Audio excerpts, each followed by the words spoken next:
ayant l'apparence de la piété, mais reniant ce qui en fait la force. Éloigne-toi de ces hommes-là. Ils ont une forme de piété. L'apparence, et quand vous les regardez, à cause de l'apparence extérieure de la piété, vous croyez qu'ils en ont, non. Mais ils renient ce qui en fait la force. La force.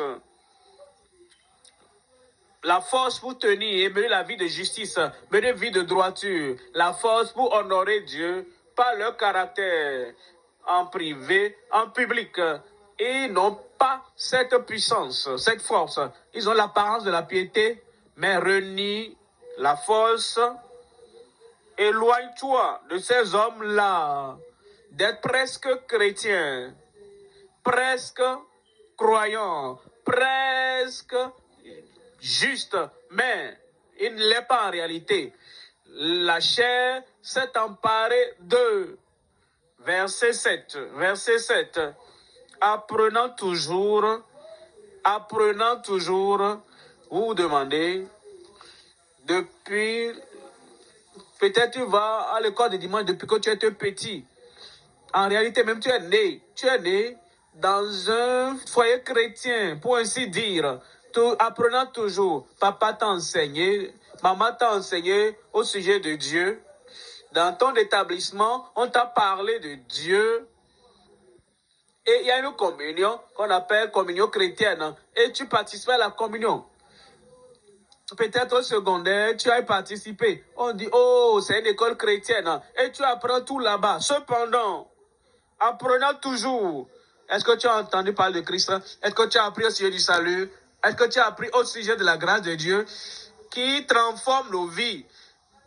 Mais la pitié pour le presque chrétien, c'est que, apprenant toujours et ne pouvant jamais arriver à la connaissance de la vérité. Apprenant toujours. Presque un chrétien. Aujourd'hui, tu vas être transféré d'être presque pour devenir le véritable chrétien. Un bon amen. Amen. Deuxième point maintenant. Deuxième point. Le chrétien, le véritable chrétien, le chrétien actuel, véritable, en son jour. Le véritable chrétien en son jour. Le jour que tu rencontres Christ, en son jour. Le jour où tu donnes ta vie à Christ, en son jour. Le jour où tu deviens raisonnable. Et tu dis, si je meurs,